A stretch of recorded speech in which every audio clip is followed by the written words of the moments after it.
Hey everybody, welcome to Recipe Roulette, a cooking show where we choose a recipe at random from a different cookbook each week. This week we are using the Bourbon Street Bartender. Okay, not a cookbook, but a recipe book. And since we are in New Orleans, it's pretty fitting. So when we opened up the page last week, we landed on several different cocktails and chose Rattlesnake, which is 3 parts Amaretto, 2 parts Kaluha, and 1 part cream. We're using whole milk instead of the cream. So we do not encourage or condone the consumption of alcohol by minors. Also, there is a health risk for pregnant women. And please drink responsibly if you choose to follow this recipe and make it yourself. Don't drink and drive. Be responsible. Pretty much. So, and also because it is a cooking show and technically mixing drinks isn't cooking, so yes, we do have some actual cooking. What are we making to go with these cocktails? We have some espresso cream cheese brownies. Since this is a dessert cocktail, we will be making dinner too, don't worry. And after all, this is the Bored Barista channel. We're finally getting coffee added into the mix. So yeah. So let's, I'm gonna walk you through the ingredients for the drink and how to put it together. And then Laura's gonna take over for the brownies. So let's make some cocktails.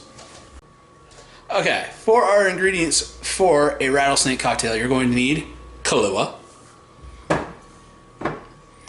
Amaretto, and whole milk. Now, I've got out our nice New Orleans shot glasses because this is a layered cocktail, but I've also brought a handy dandy mixer because, you know, you don't want to just have one drink with brownies. You can't just go with a mixer and call it good. So we're actually going to make this into a cocktail as well as the layered shots. Okay, this is how to do layered shots. Step 1, take your heaviest alcohol because layered shots work on density.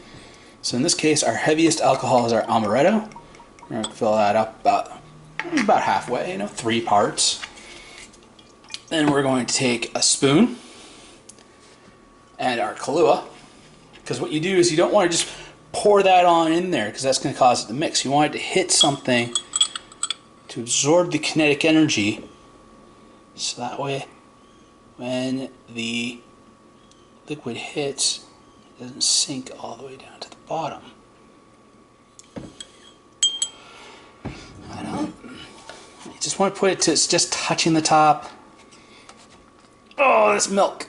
Gotta use both hands. Gotta use both hands for the milk. It does not want to pop. Alright. Your spoon just touching the top. Get everything nice and close so you don't have a lot of energy. There you go. Alcohols are down the bottom. Our milk is floating on top. It has not mixed. Nice layered shot. Now, this is actually a trick I learned from my barista days. I used to do a drink called a sweet lick that would have a layer of vanilla syrup, a layer of coffee, and a layer of milk on top. Same kind of principles here. Just have to have your more dense material on the bottom and go until you get the lighter density. Density means thickness, how much material is in it. If we put pure water would float right on top of this. So yeah, that's how we make a layered shot.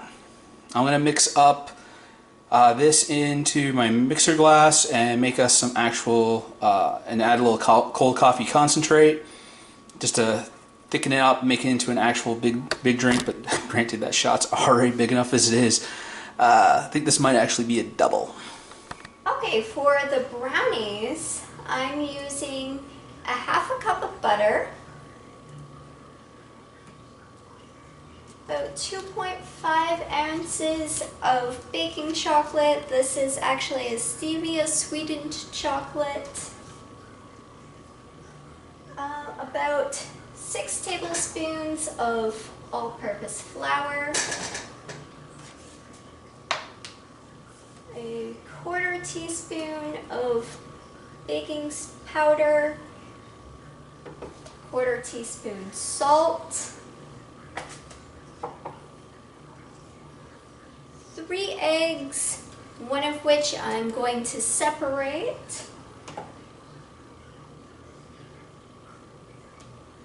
a 1/2 cup of brown sugar,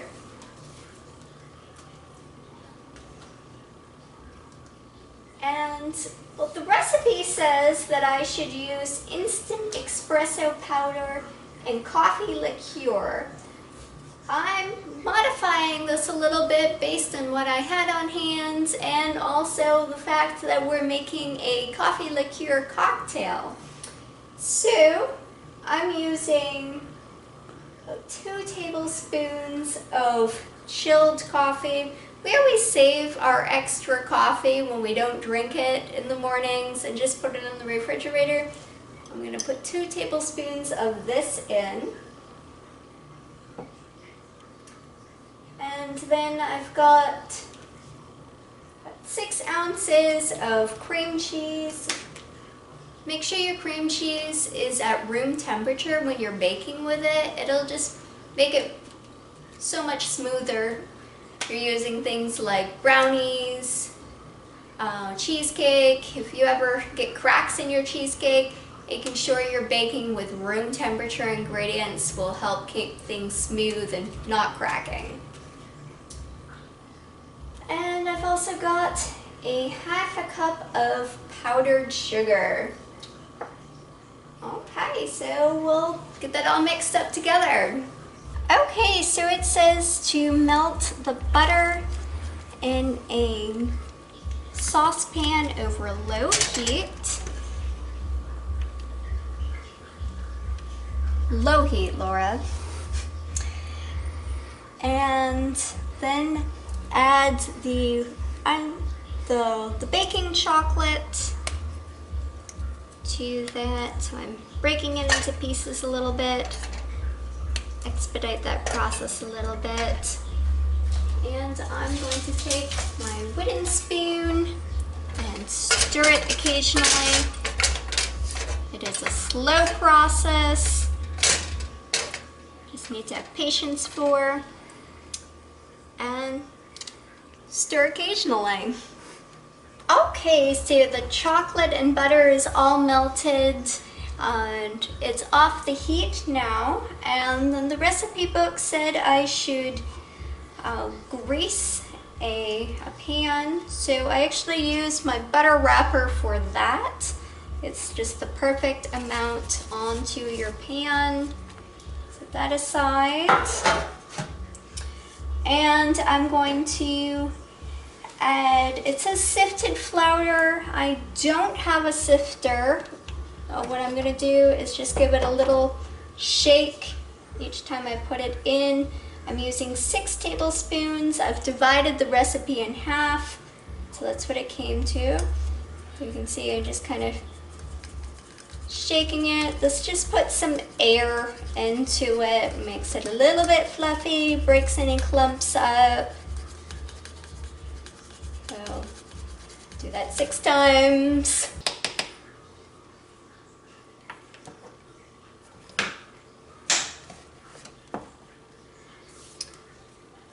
Then I'm adding an 1/8 of a teaspoon of baking powder.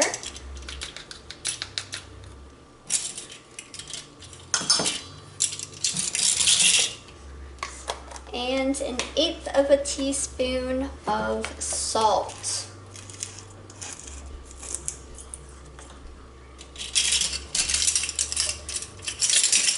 Put down in there to refill my salt shaker soon.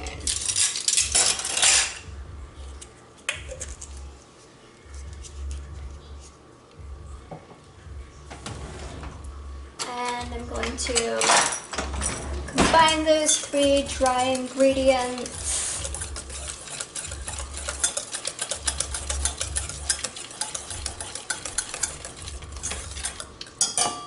Okay, and then we're gonna come over here to the electric mixer. Okay, now we're over on this counter to mix the eggs and the sugar in with an electric beater in a separate bowl. So I'm adding my 2 whole eggs, got the little eggshell in, luckily it was the first piece.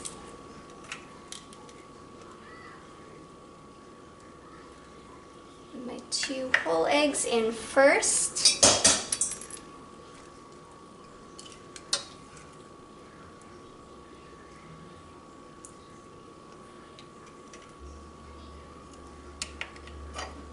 And my 3rd egg, I'm going to separate and just use the yolk. To do this, you can crack it, and I should actually get a bowl to put my egg white into, as that's actually going to run out first. And the yolk you can save in the shell. Save the whites for another cooking, breakfast tomorrow. Actually, I need those for French bread. Perfect. Yeah. Tell we don't like to waste around here.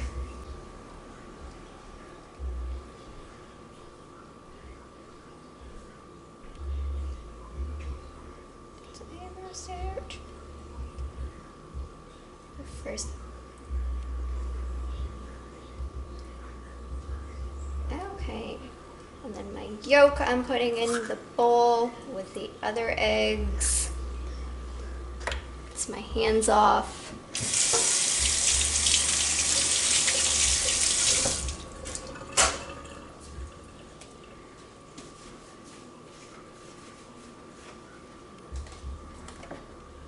Set that egg white aside, and I'm combining this with a half a cup of sugar, brown sugar. Actually, this is cane sugar.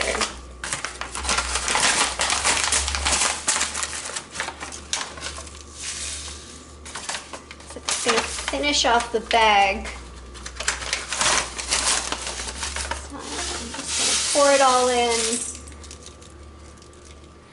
Yeah, it's a diet cheat meal. Just dump the bag of sugar. Wasn't that much. I really didn't like dump an entire bag of sugar in. Don't worry.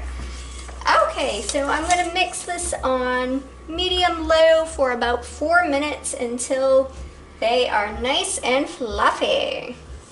And we'll save you hearing the electric mixer. Okay, so my egg yolk and eggs and sugar is all mixed together. Recipe book actually says you want it to be thick and billowy. Again, that was about 4 minutes. And then we're going to fold in the chocolate and then the flour mixture. So here's our nice melted chocolate, smelling all chocolatey. Goodness, super excited about that. I am a huge chocolate person. I am too, but it makes me sneezy and snuffy. A small chocolate allergy. Yeah. That's very unfortunate. Well, in some ways. In other ways, it keeps me from actually like mowing down on an entire pan of brownies. True.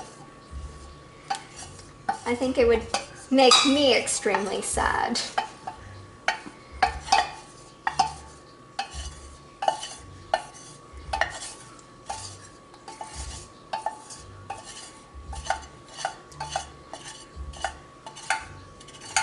Scraping this all in here.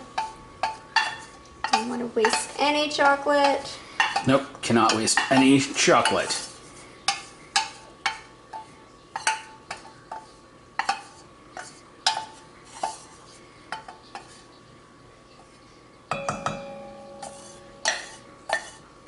It's hard to get every little bit, but I think any chocolate you leave behind is not going in your brownies.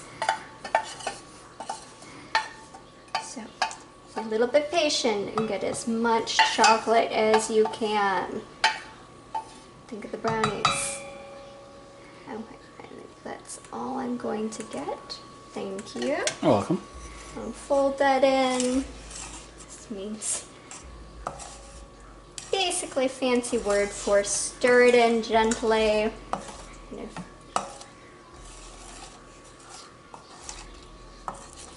Makes me giggle a little. If any of you have seen Schitt's Creek folding the cheese, you'll know why I'm giggling a little bit about that. If not, you should definitely go and watch Schitt's Creek.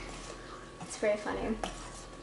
Okay, anyways, my chocolate's in, and then adding my flour mixture.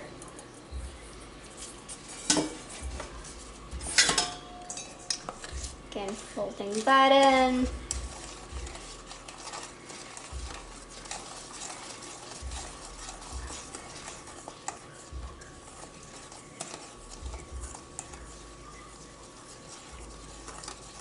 So I do a lot of baking of like bread products, pastry, stuff like that. It always surprises me like how liquidy brownies actually are.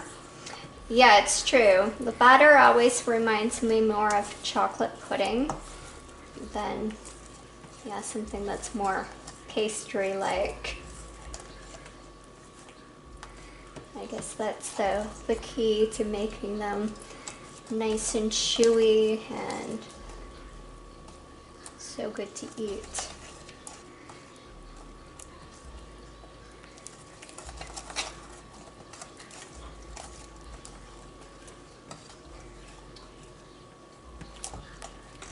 Okay, so it's all mixed up there, and I'm going to take out a little bit of this, set it aside for when I do the topping.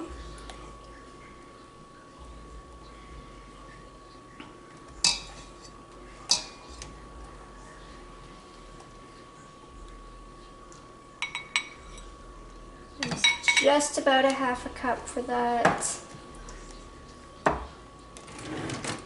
Use a spoon to try to get as much into it as possible. Again, don't want to waste any of that nice chocolatey goodness.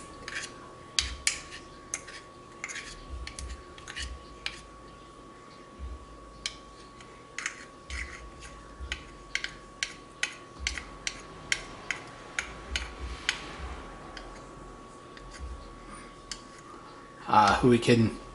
We're not going to waste it. It's just not going to make it into the brownies. It's always true. It's a fun part about baking. Of course, proceed with caution. There are raw eggs in here. Or Barista Productions is not responsible for you eating raw eggs. We've warned you.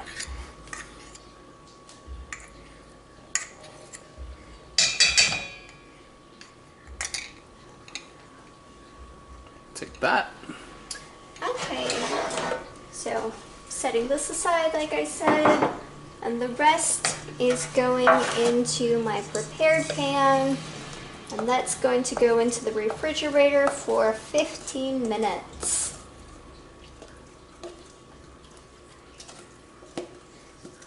Okay, so we are back over on this side by the mixer.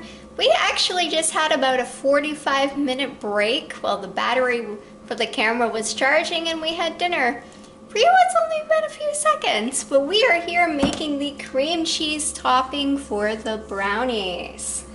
So I'm putting in 6 ounces of cream cheese.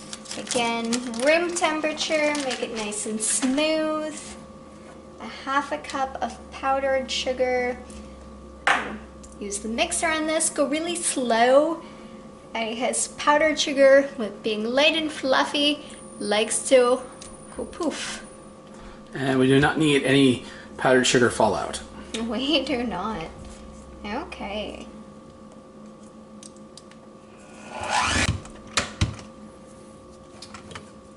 I got it.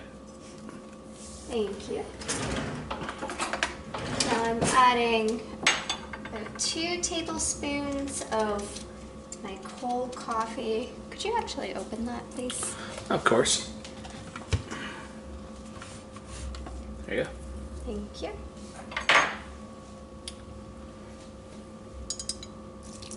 Oops, little spill. Extra coffee won't hurt. Nah, extra coffee never hurts. And I'm going to add the brownie topping that I saved out. Or sorry, the brownie batter that I saved out to the cream cheese topping.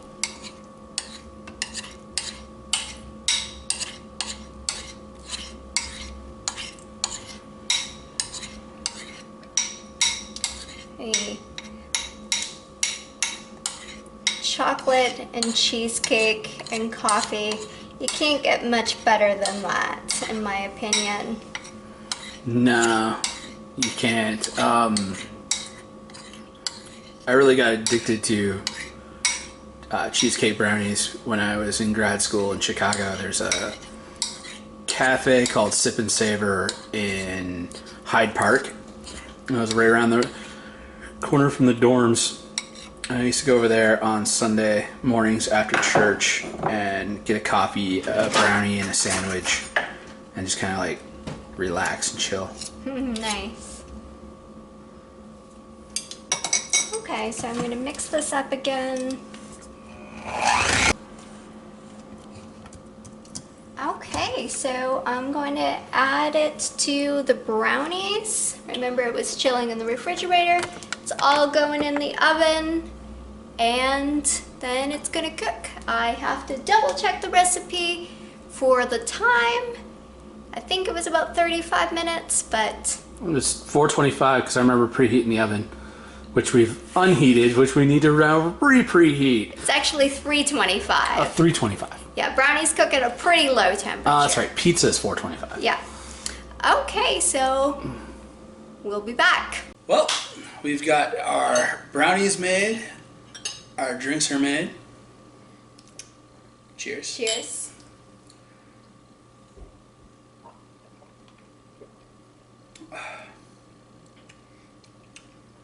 That reminds me of something I used to make at a cafe called a sweet lick. That's good. That is real good. Taste of the brownie. Taste of the brownie. It's not for you. We know it has cheese in it, Gatsby.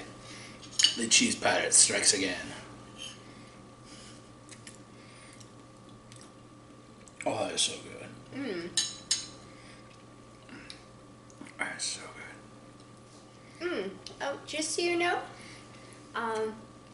this ended up cooking for just about 30 minutes. The recipe book said until the middle was firm and the edges were poofy. And the recipe book was, hold on one second. I'll show it to you again. You behave. Yes, follow her. Seriously, this cat loves cheese. Loves yogurt, loves kefir, loves milk. Anything dairy product, that cat is going to go for. That is why we call him the cheese pirate. Okay, so it was from the Bon Appetit cookbook by Barbara Fairchild, and I divided the recipe in half. So 325 for 30 minutes. Okay. Down in front. Hang on, I'm going to hold on to him.